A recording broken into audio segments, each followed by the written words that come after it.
Good evening, I'm Amna Nawaz. Jeff Bennett is away. On the NewsHour tonight, European leaders underscore their priorities and red lines for any Ukraine ceasefire deal ahead of President Trump's summit with Russian President Vladimir Putin. National Guard troops begin deploying on the streets of Washington, D.C., even as funding is cut for community-based crime prevention efforts nationwide. Why would you want to stop something that's not just saving people's lives, that's bringing quality of life to a community?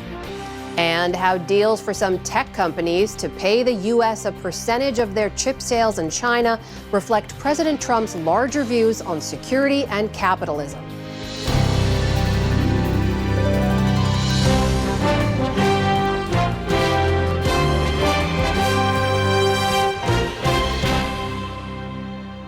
Major funding for the PBS NewsHour has been provided by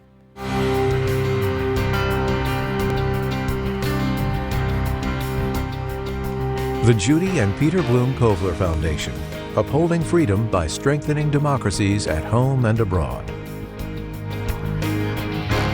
The Ford Foundation, working with visionaries on the front lines of social change worldwide. The Walton Family Foundation, working for solutions to protect water during climate change so people and nature can thrive together. Supported by the John D. and Catherine T. MacArthur Foundation, committed to building a more just, verdant, and peaceful world. More information at macfound.org. And with the ongoing support of these institutions. This program was made possible by the contributions to your PBS station from viewers like you. Thank you. Welcome to the NewsHour.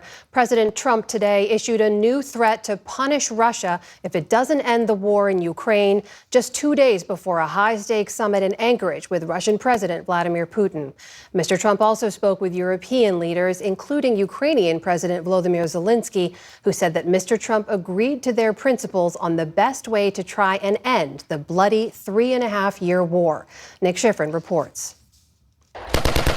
As Ukrainian soldiers today struggle to hold the front line, 5,000 miles away, President Trump lobbed a new threat at Russian President Putin. Will Russia face any consequences if Vladimir Putin does not agree to stop the war after your meeting on Friday? Yes, they will. Yeah. What will the consequences there will be be? consequences. Sanctions, tariffs? There will be, I don't have to say, there will be very severe consequences. U.S. officials tell PBS NewsHour President Trump could target Russian energy exports or countries that import Russian oil. But President Trump has made similar threats before, and he would only punish Putin if, and it's a big if, President Trump concludes Putin is unwilling to end the war. If Friday's Anchorage summit goes well, President Trump said today he would push for a follow-up meeting with Ukrainian President Volodymyr Zelensky and Putin. If the first one goes okay, we'll have a quick second one. I would like to do it almost immediately, and we'll have a quick second meeting between President Putin and President Zelensky and myself if they'd like to have me there. If the second meeting takes place. Now, there may be no second meeting because if I feel that it's not appropriate to have it because I didn't get the answers that we have to have, then we're not going to have a second meeting. In Berlin today, Zelensky, alongside German Chancellor Friedrich Merz, met with other European leaders for a virtual summit that included President Trump. They presented a united front and said President Trump agreed with their requests. Any deal must start with a ceasefire, provide Ukraine security guarantees, and only Zelensky could decide whether to swap land with Russia. Fundamental European and Ukrainian security interests must be safeguarded in Alaska. That was the message we Europeans conveyed to U.S. President Trump today, and I can say that we were in broad agreement. We had a very good call. He was on the call. President Zelensky was on the call. I would rate it a 10. But Russia said today its soldiers would keep fighting for the same maximalist demands. Right now, Russia controls nearly 1/5 of Ukraine, including nearly all of the eastern province of Luhansk. Moscow is demanding Ukraine withdraw from neighboring Donetsk as well as Zaporizhia and Kherson, even though Ukraine holds some of those regions. Russia's also demanding international recognition it controls those regions and controls Crimea, occupied by Russia since 2014. Speaking about the principal position on the settlement of the crisis, Russia's position remains unchanged. Those demands are non-starters for Kyiv and Europe. Multiple European officials told me today the call with President Trump went as well as they thought it possibly could have. But they are still concerned about what he might agree when he meets with Putin without Ukraine in the room. As a senior European official told me today, they're determined to help Ukraine resist a bad deal if it comes to that. For a perspective on all this, we turn to Samuel Charap, senior political scientist at RAND. He served in the State Department during the Obama administration and is the co-author of Everyone Loses, the Ukraine Crisis and the Ruinous Contest for Post-Soviet Russia. Thanks very much. Welcome back to the NewsHour. I just laid out that European officials are saying today that President Trump agreed to their principles for how they think the war should end. Ceasefire first, no legal recognition of Russian occupation, and security guarantees for Ukraine. Are those principles that Vladimir Putin is likely to accept? I don't think so. I mean, I think we've seen that for him, the ongoing fighting is leverage. And that means that agreeing to a ceasefire up front will deprive him of his leverage. So he's likely to insist on understanding essentially what the contours of the end game are going to look like before he agrees to stop the fighting. On the question of no legal recognition, there I think there's probably a bit more flexibility. At the end of the day, Russia's lived without anyone recognizing the annexation of Crimea for 10 years and, lived just fine. On security guarantees, we've got a lot of words that coming from European leaders on this score, but without much concrete facts on the ground in terms of what that really looks like. So it's a bit vague there. We focused at the end of our story on the map. The Russian Foreign Ministry spokesman made this point today. But is that Putin's primary concern, land swaps or what percentage of Ukraine that Russia holds? Or is it more what Ukraine's political future looks like? I think at the end of the day, this is not a war about territory for either, and particularly for Putin. For him, the status of Ukraine, its potential future membership in NATO, the nature of Ukraine's future security relationship with the West, the political character of the Ukrainian state, the size of the Ukrainian military, all of these things are ultimately more important than where the line is drawn. That, at the end of the day, is somewhat important, but the political and security issues come first for him. We, of course, heard President Trump today make a new threat. He was asked if President Putin doesn't end the war, that was the words of the question, after the summit on Friday, would there be consequences? The president said, yes, there would be severe consequences. U.S. officials talk about the possibility of more energy sanctions, secondary sanctions perhaps on countries that buy Russian energy. Or is that threat, or perhaps the execution of that punishment, sufficient to get Putin to be more flexible about Ukraine? I think on the margins, yes, he would like to avoid those kinds of outcomes. But if it comes to choosing between pursuing his objectives in Ukraine and enduring more economic pressure from the United States, he will pursue his objectives in Ukraine. Let's zoom out. What do you think is the best case scenario for the summit in Anchorage on Friday? And what are the risks of this summit, or perhaps if the summit doesn't go so well? So I think in the best case, the two leaders could agree to actually start a real peace process that, with a place, concrete people, objectives, a timeline, and of course, a place for Ukraine and the Europeans at that table, a process that could take a while. Because I think we're not at a position where the war is going to end on Friday or there's going to be an immediate peace agreement. That just is not how these things work. These have been countries that have been going at it for over 3.5 years now, and clearly there's no trust there, and it's going to take a while to get to a point where they're actually agreeing to stop the fighting. So I think if we get a real process coming out of Anchorage, that would be a huge success. I think the downside risks, as I think you've heard from Europeans, is that there's some deal that Trump and Putin themselves make that is acceptable to Trump, but not to Zelensky. And then basically Trump is in a position of putting the screws on Zelensky to accept whatever it is that he and Putin agree to. But another negative outcome could be no deal at all. If a summit between the U.S. and Russian presidents occurs and nothing comes out of it, that could be a real setback to both President Trump's and broader efforts to bring the war to a negotiated end. Samuel Charap, thank you very much. Thanks for having me.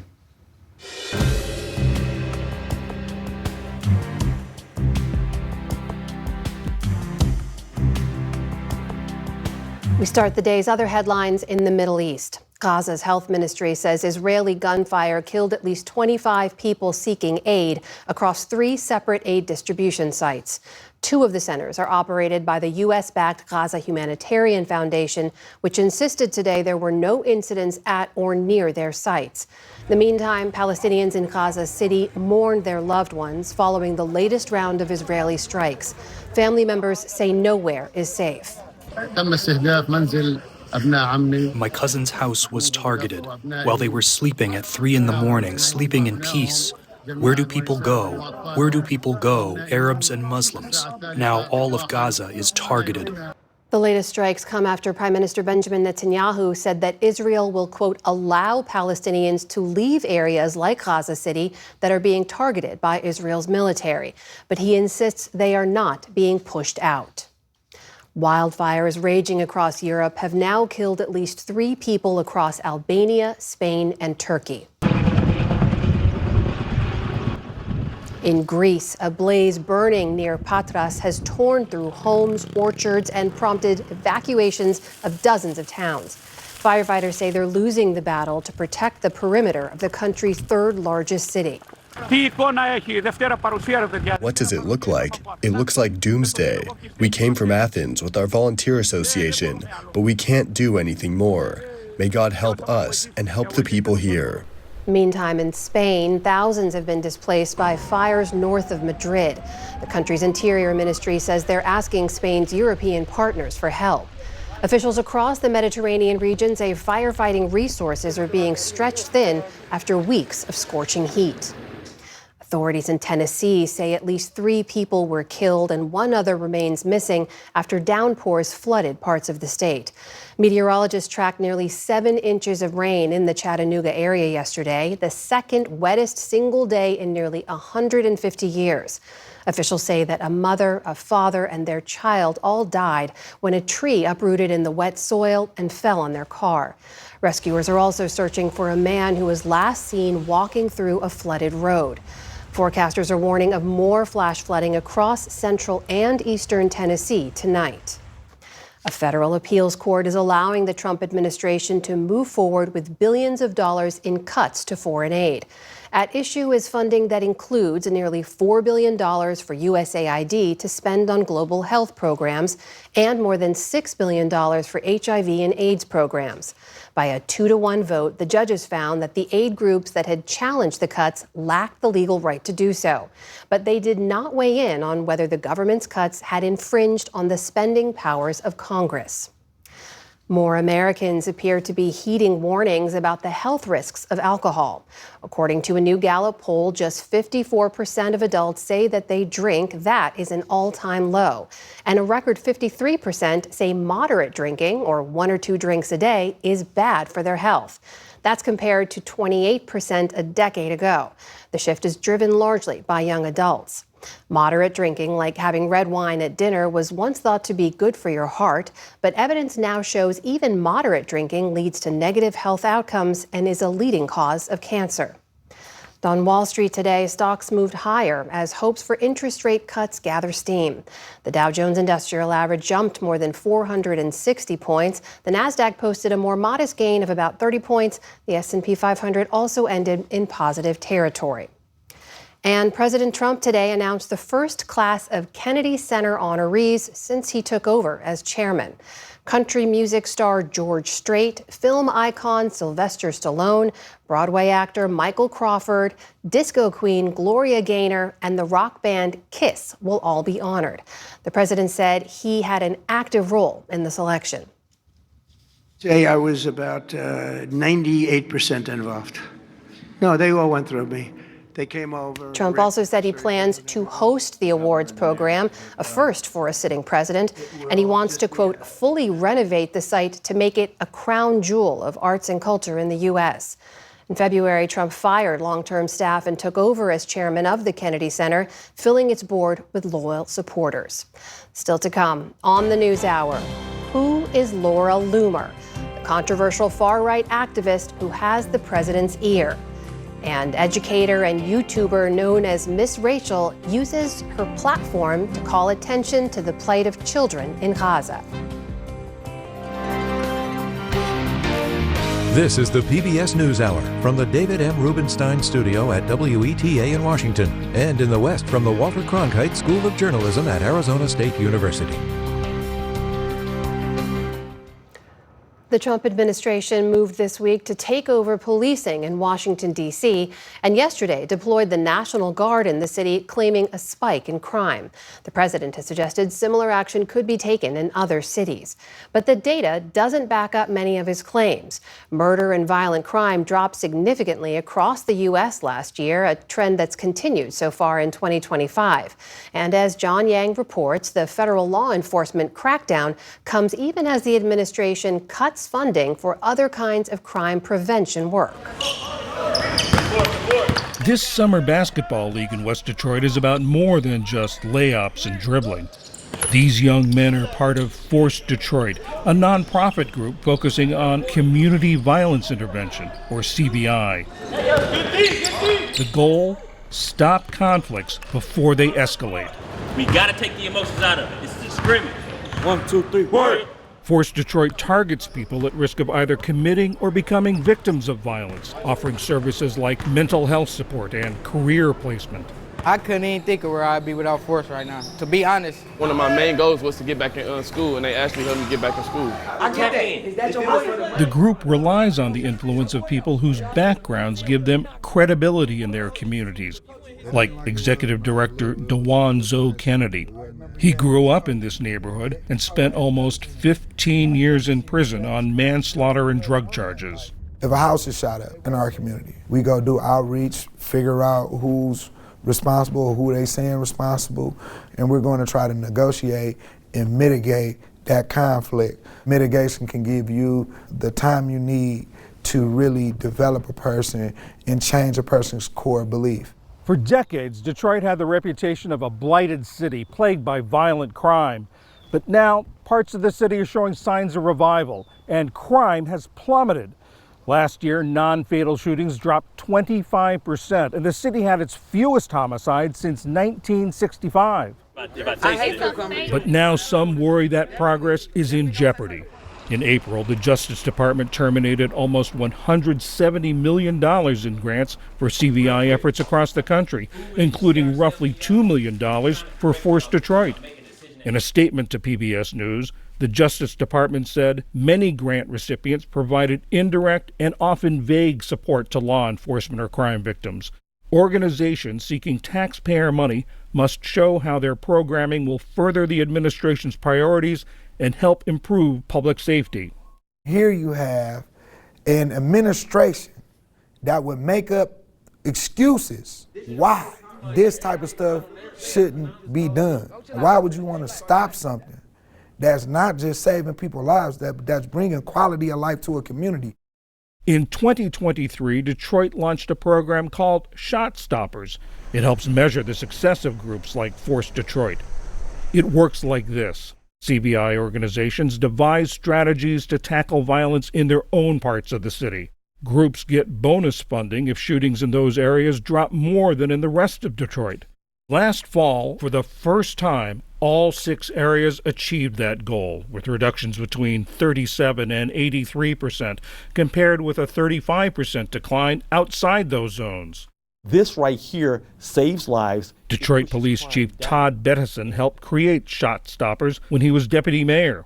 I can't pull a police officer on every block 24 hours a day, but those community violence interrupters, they're able to move and influence in a way that we don't. But there are skeptics. In some cities with CVI groups, crime has gone up. I do not think that the available research really has attempted to evaluate in the way that I would want it evaluated whether or not CVI works as an intervention. Charles Fane Lehman studies crime at the conservative Manhattan Institute. I think there are lots of other more promising interventions, both things that we know work, like policing. We have a lot of evidence that policing works, and also things that I would like to invest in more at the margins. If you force me to choose between starting a community violence intervention program and fixing all the street lighting in my city, I would fix all the street lighting because I know that works. Nationwide, the federal cuts have left dozens of similar programs scrambling. Tyrone Kent is the director of a CVI group called Roca Baltimore, a city that's also fought a high crime reputation. But through July, Baltimore saw its fewest homicides in more than 50 years. We still have work to do because even though the numbers decrease, we're still talking about losing lives in the city. Roca focuses on those at the center of gun violence, young men like Savion Hardison. Most young people is either the jail or death. Hardison survived a shooting when he was just 15 and has been in and out of jail for the better part of a decade. Thanks to Roca, he has a job and is working on communication and coping skills. If it's less program like Roca, then it's more crime. Why not keep the funding going? Why not have more funding to help? Because it's working. We're going to be there, no matter what. Roca has an active caseload of about 250. Persistence is a key part of its model, sometimes making dozens of visits before a young person takes the first step and agrees to talk. That's where you used to be. DeAndre Gordon is an assistant director. We see there's no food in the refrigerator. We see you don't have no furniture. We see the lights off or whatever the case may be. So us as Roca, we can meet that so that you're comfortable enough with us the way as though you can start to at least listen and give us an opportunity to show you what we can offer. In April, the Justice Department clawed back about half of the $2 million grant Roca Baltimore received in 2022, despite the objections of Maryland's governor and Baltimore's police department. While Roca's appeal is pending, it's had to cut staff and pause referrals for new clients. The programs are definitely needed. Without these programs, the city will be disastrous. Charles Fane Lehman says he'd rather see federal dollars spent on things like hiring more local police. In order for community violence intervention to work, a lot of things have to go right. Sometimes it works, and that's fantastic, but there are many more points at which failure is possible in that approach than there are in much simpler criminal justice tools like arrest or incarceration. It's crazy because the violence can go up and law enforcement funding will go up. Earlier this month, LaTanya Abyss Denson attended a CVI Leadership Academy at the University of Chicago. She started Abu Unity Incorporated in Newport News, Virginia, after her daughter's father was killed by gun violence. Violent crime in Newport News went up about 12% in the first 5 months of the year. For some reason, with community violence intervention and prevention programs, if violence goes up, there's whoa, we can't fund you any longer because something's not working. Just like with law enforcement, just give us the opportunity to continue to do the work. In May, 5 groups whose grants were canceled by the Justice Department went to court to get the money restored. A federal judge called the cuts shameful, likely to harm communities and individuals vulnerable to crime and violence. But, he said, the court lacked jurisdiction, and he dismissed the case. The plaintiffs, including Force Detroit, are appealing. Imagine someone being 20 to 30 feet away from you, bleeding, dying, and you trying to get over there. You got people throwing stuff, putting stuff in your way, pushing you. That's what it feels like. It feels like somebody's actually trying to prevent you from saving all the people you grew up around in the community that you live in. For the PBS NewsHour, I'm John Yang in Detroit.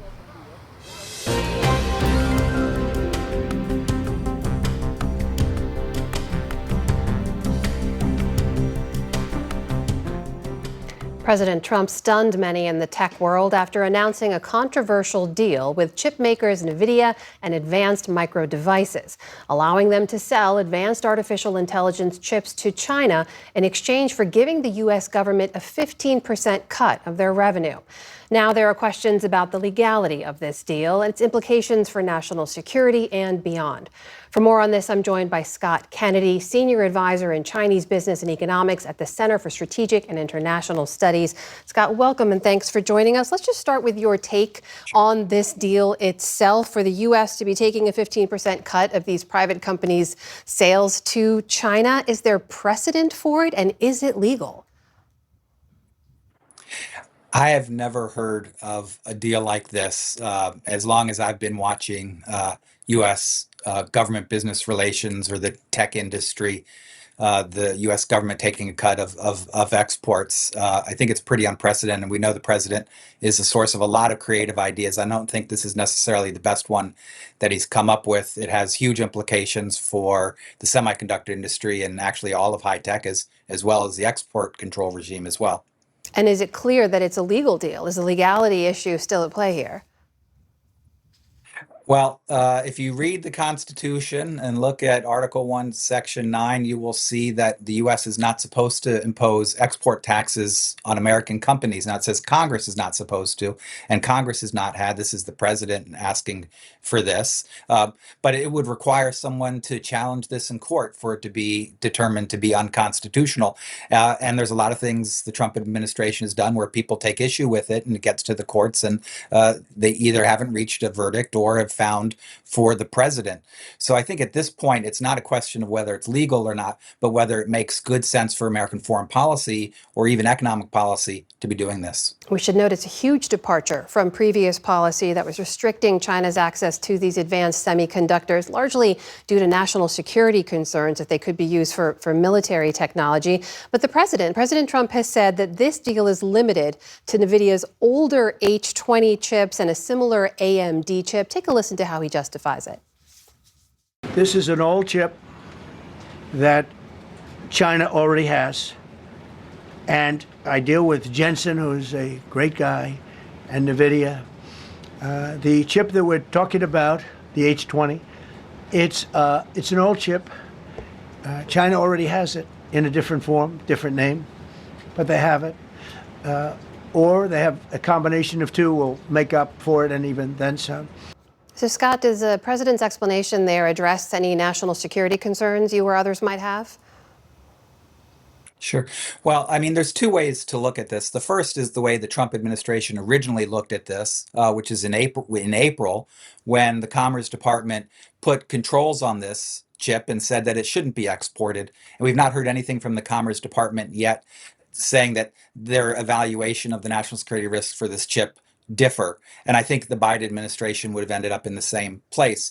There is an alternative argument that says it is really important to promote American technology around the world. And if the Chinese are developing similar chips, we'd rather them use our chips and have those profits go back to American companies and be plowed into our R&D to maintain our tech leadership. But that's not what he's saying there. These still are really quite advanced chips, and they potentially could go towards purposes that help the Chinese military. China is a place where it is very difficult to make sure when you export a technology, it doesn't get diverted for purposes for which it wasn't originally approved. So I think there are some real risks here, despite what the president has said. There seems to be also the confluence of economic policy and national security policy at play here. There's a bigger concern about whether this sets up a sort of pay-to-play trade policy, sets precedent for other firms who have restricted exports to China. Do you share that concern? Yes, I'm worried. In the semiconductor industry, which is the crown jewel of crown jewels of America's economy, it takes 5, 10, 15 years for these companies to make plans on what they're going to do, the chips they're going to design, where they're going to be fabricated, who they're going to go to. And they need as much runway as possible, and they need as much support as they can. So instead of taxing them on their sales, we should be providing economic relief and government grants to further support them. And this is also going to be something that other companies and other industries are going to be looking over their shoulder with. Secretary Bessent said this is a beta test. I'm not sure this beta test is going to turn out the way the administration is thinking it was. And if not, I hope that they decide to abandon it. A lot more to talk about. We'd love to have you back as this develops further. Scott Kennedy, Senior Advisor in Chinese Business and Economics at the Center for Strategic and International Studies. Thank you for joining us. Sure.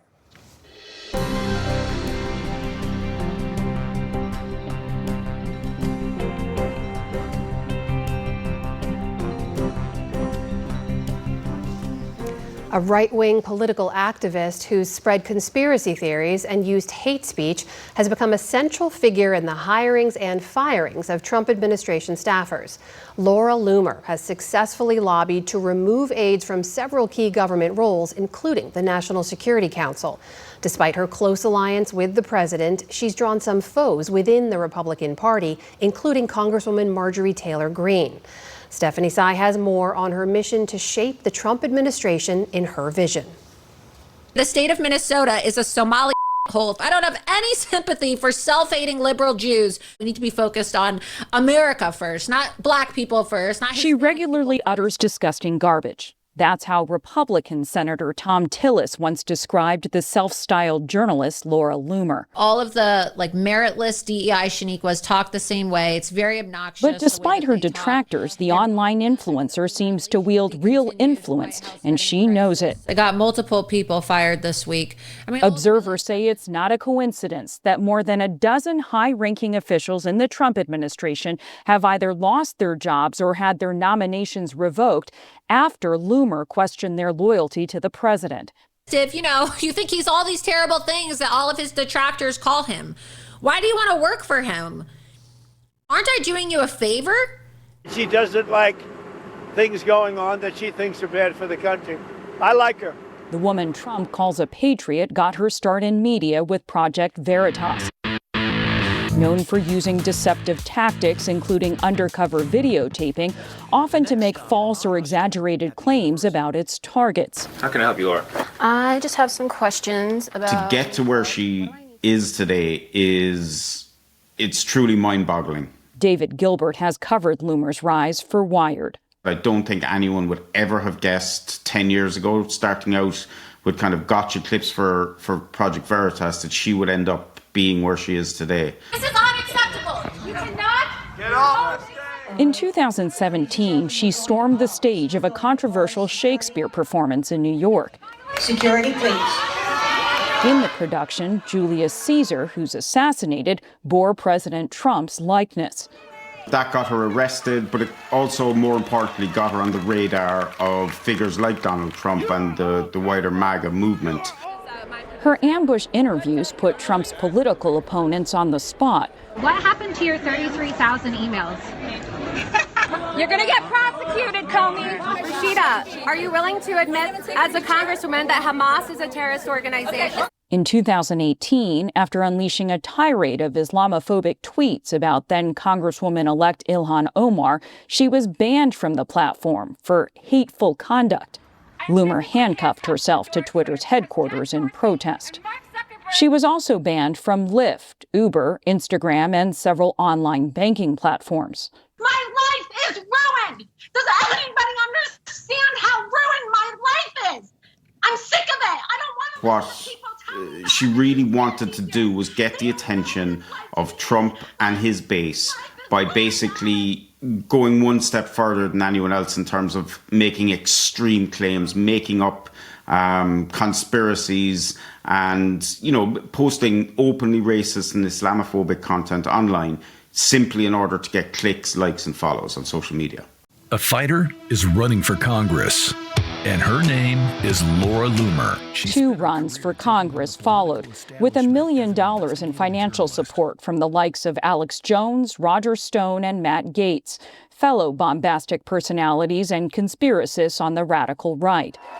She refused to accept her 2022 primary loss. I'm not conceding because if I'm a winner... Election denialism inspired by Donald Trump, who Loomer redoubled her support for in the wake of her electoral losses. During the 2024 campaign, Loomer posted, "If Kamala Harris wins, the White House will smell like curry." But now, on Elon Musk's rebranded X platform, the post was left live, although again tagged for potential hateful content. a fantastic woman, a true patriot, Laura Loomer. Trump mentioned her in fond terms on the stump, and she was spotted getting on his campaign plane last fall. But he's never given her a job. Still, she fights for him. I'm starting to have some serious doubts about who is in control in the Oval Office because I have just seen so many instances of Donald Trump giving orders and then his orders not being respected by his own staff. And After an Oval Office meeting with Loomer in April, the president fired 6 National Security Council officials. She makes recommendations of labels and people, and sometimes I listen to those recommendations like I do with everybody.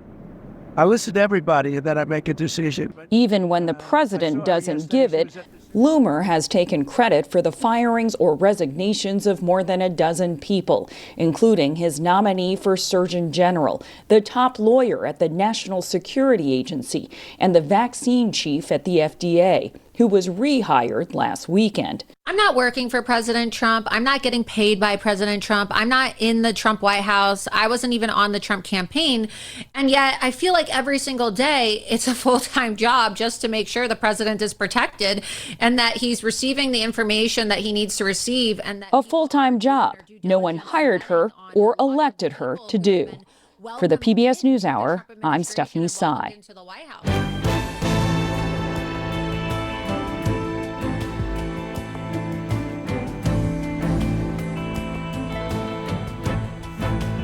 She's a preschool teacher to millions of children, though most of her students have never set foot in her classroom.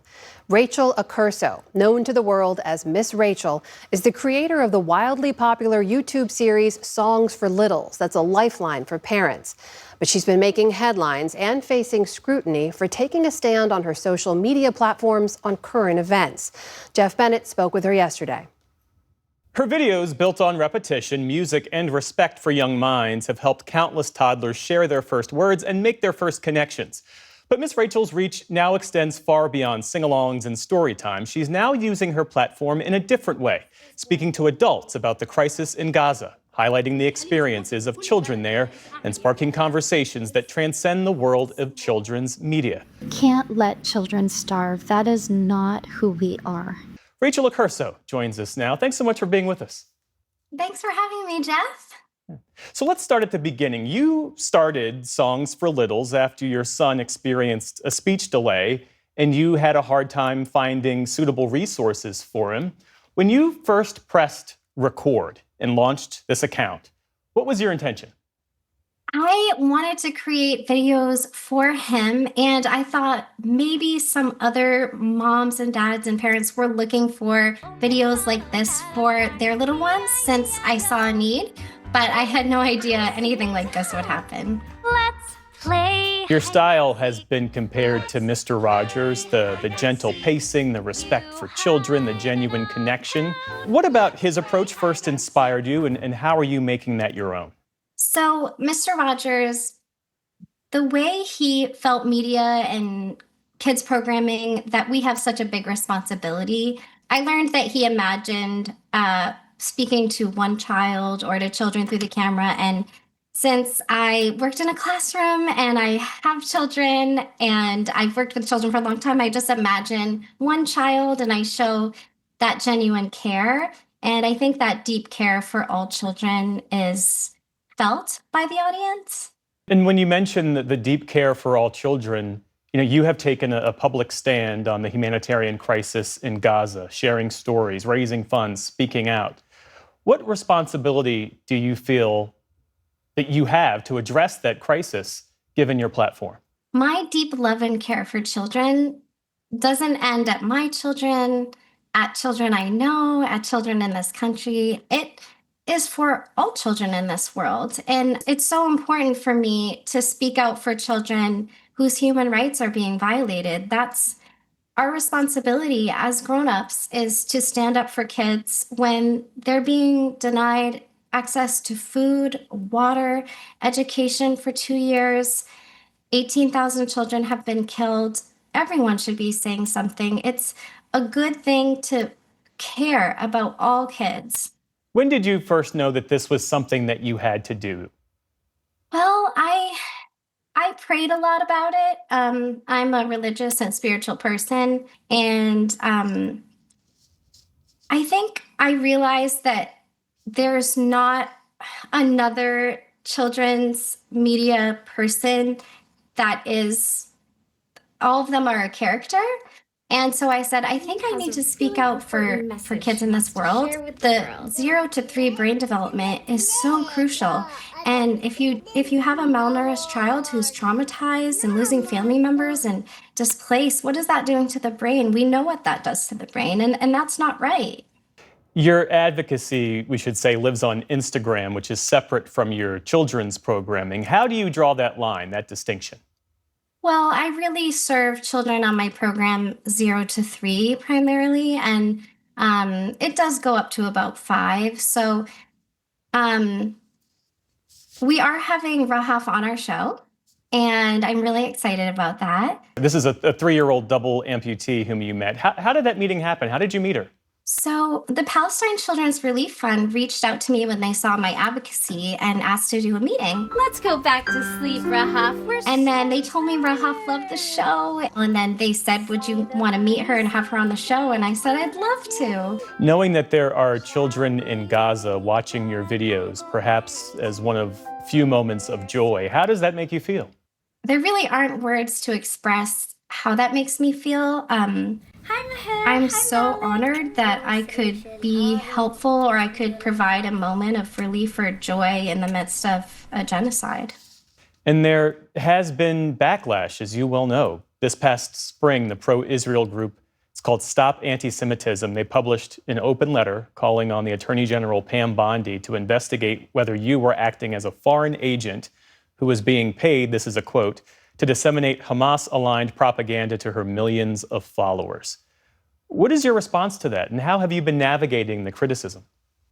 I think it's sad to take someone's dedication and love for all children and try and make that wrong. It's not wrong. It's wonderful to be an advocate for all children and deeply caring for a group of children who are in an emergency situation, who are starving. Doesn't mean you don't care equally about all children. That's false. And it's painful. But no amount of pain is going to compare to what people in Gaza are going through. Every time I got worried about it, I just thought about a mom in Gaza who, I have a baby who's 6 months old. She takes formula. I breastfed my first son. When you have a baby who is crying because they are hungry, and you're looking at them, and you're feeding them and nourishing them, it's just a wonderful thing. And the thought for a minute that you would have formula miles away that can't get to them. And I told my son today, I'm going on PBS NewsHour to try and help the kids in Gaza get food. And I said, it's miles away from them and they can't get it. And he said, do they have cars? We talked to kids. Another kid came up to me today and said, Miss Rachel, keep trying to help the kids in Gaza. Our kids are looking at us. They're saying, why can't these children have food? It's miles away. Why can't you drive it to them? And the mothers are too malnourished to breastfeed. I just shared a poem by a Palestinian mother. She was one of the top 10 teachers in Gaza. And her husband is a novelist and professor, and they're living in a tent, and they have 4 children. One had a dream to be a surgeon. One had a dream to be a dentist. She said, we're not living in Gaza. We're waiting. We're waiting for food. We're waiting for water. We're waiting for our kids to come home and wondering if they're going to be one less child in the morning. As a mother, she's not different than me. They're so dehumanized. People have made up stories about them, and it's an excuse to conduct a genocide. And I just wish I wish leaders would hear their voices and sit with Rahaf and her mom and see that Rahaf doesn't have legs anymore. And this girl is so bright, and every 3-year-old I've worked with across all communities, they're all different and unique and beautiful, but they're all the same. And to look at her and for people to think that it doesn't matter that they're the largest cohort of amputees in history. It doesn't matter that 18,000 children have been killed. It doesn't matter that there's that new acronym wounded child, no surviving family. Like, it matters. What do you hope is the most enduring impact of Miss Rachel on the children and families who watch your work? I hope they all know that they're welcome and that they're valuable and that they're worthy and that they're loved and that they belong and that they're equal. Rachel Accurso, better known as Miss Rachel, thanks so much for being with us. Thank you so much for having me.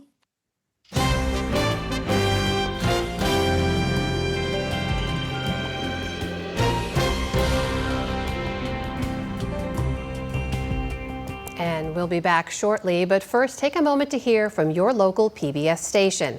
It's a chance to offer your support, which helps to keep programs like this one on the air.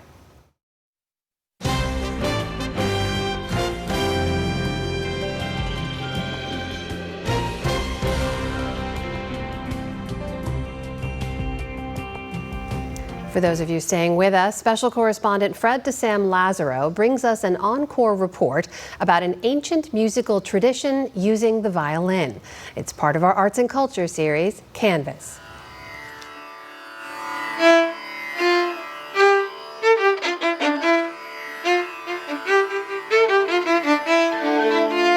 The violinists come from musical traditions as distant as their respective hometowns.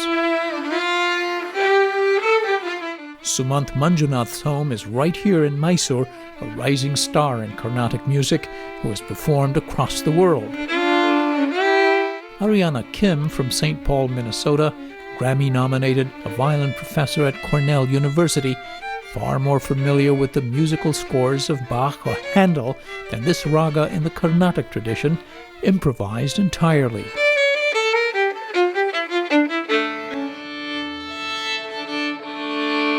Kim is spending a sabbatical in India, learning a very different adaptation of her instrument, learning that's taken some unlearning, like posture. And one of the hard things is to resist the temptation to do what my Western sort of muscles and ear want to do. Like learning how to use these muscles differently and using this muscle differently. The instrument sits like an inverted cello, resting on the foot, artist seated on the floor. The traditional tambura strings here replicated via a phone app. You just plug it in and it makes this beautiful drone to play against, and wherever they set that up is their sa.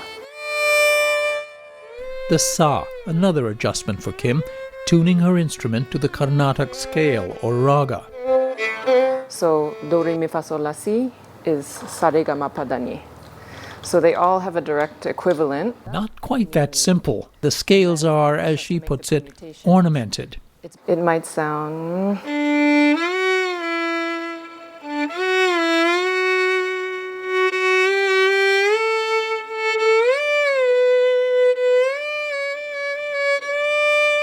Carnatic music is played mostly in South India, the oldest form of Indian classical music, originally intended as devotional, not necessarily entertainment, and oriented toward the human voice. That likely explains why Carnatic maestros from the 18th and 19th centuries saw the violin as a good fit. It's like sa.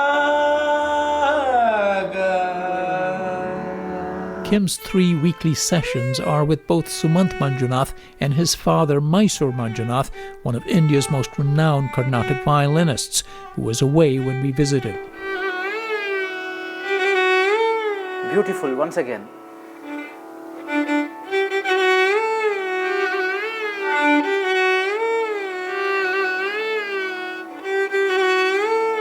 Yes, there is no tension. You can play it peacefully. You don't need to make it a little bit faster. You can also take time when you play Maga Maga. The learning here is oral, though she takes copious notes.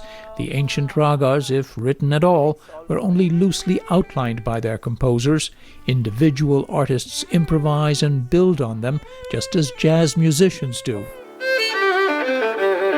It's a big change for a musician's school to faithfully follow notes or scores as the composer wrote them. I've always had sort of an interest in music from other parts of the world and how symbiotic they can be. Just as nature inspired thousands of ragas, she says, the experience here will profoundly inform all her work in future. It inspires new creativity in the way I think about Bach. And when I play American bluegrass and old-time music, it makes me think differently about how I might improvise a cadenza in Mozart. And likewise, the similarities between Korean music, which I studied on my last sabbatical, and Carnatic music, how the gamakas function, how you sort of unveil a raga, how you sort of welcome the audience in through an alap.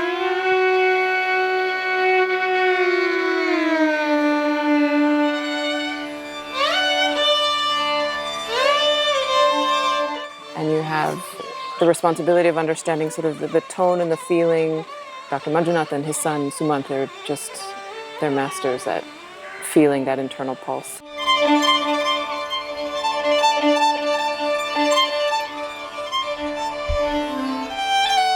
Ariana has been grasping all the minute microtones. Sumant Manjunath was himself complimentary at this recital in the home of a retired Indian diplomat. The amount of observation that she does about the fingering techniques that we played is amazing.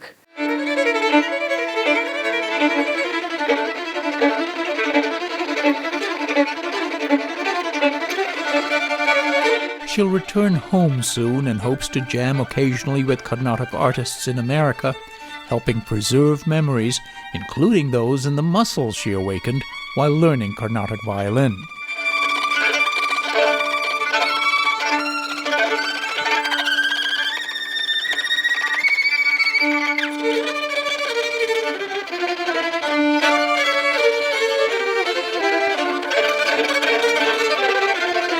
For the PBS NewsHour, I'm Fred de San Lazaro in Mysore, India.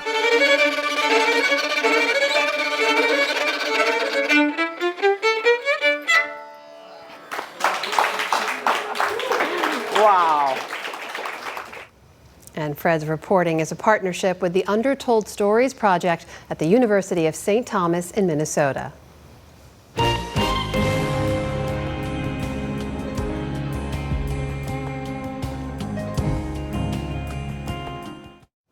Finally tonight, a story from PBS Student Reporting Labs, our high school journalism training program. They traveled to Maryland to learn about one man's very unique job as a so-called river keeper. Give me a hand, get that up on the deck. Going up. My name is Fred Tutman, and I'm the river keeper on the Patuxent River for the last 21 years. As the river keeper, I'm an advocate for clean water on the state's longest and deepest inside the state river. This river doesn't go anywhere except Maryland. My main mission as a river keeper is to not only protect the resource to the best we can, so we do file lawsuits and lobby for policy change and new laws and better laws, but also to preserve, particularly on the Patuxent, the tradition of community activism. I kind of stumbled into this work. I was a late life law student after a career in television and radio, and I just thought this was made for me. I grew up next to the Patuxent River, and so this was my home river.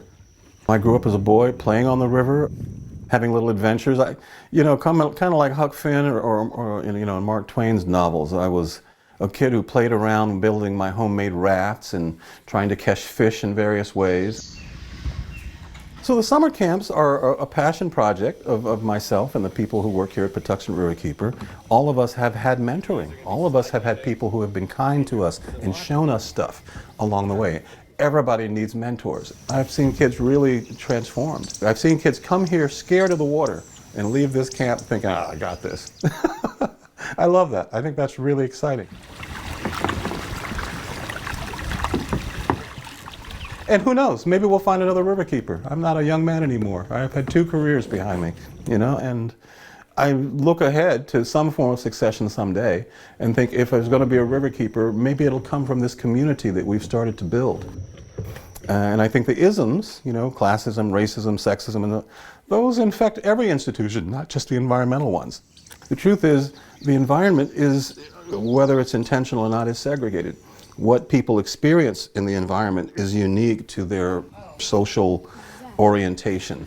And I think that's where we have to really integrate these movements. These movements are dying for more participation from people of color, people from all walks. Clean water. We cannot live without it. And then the reality is, I don't think the planet's going to get cleaned up by just white people doing all the work and the rest of us standing around saying, oh, I'm going to be diverse. You know, I mean, how crazy is that? How incomplete a story. The story of America is the story of everybody. Terrific student journalism there. And that is the NewsHour for tonight. I'm Amna Nawaz. On behalf of the entire NewsHour team, thank you for joining us. Major funding for the PBS NewsHour has been provided by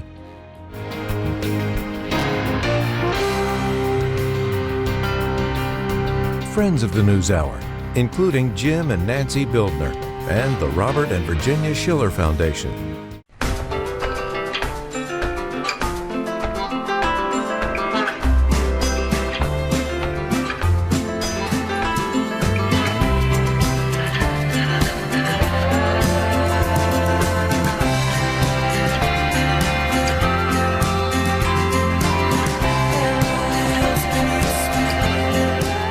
Moving our economy for 160 years. BNSF, the engine that connects us. And with the ongoing support of these individuals and institutions.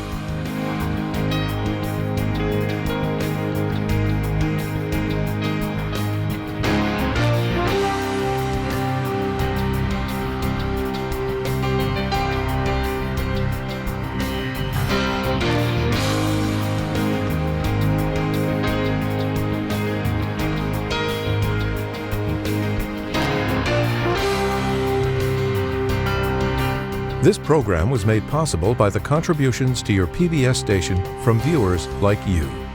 Thank you.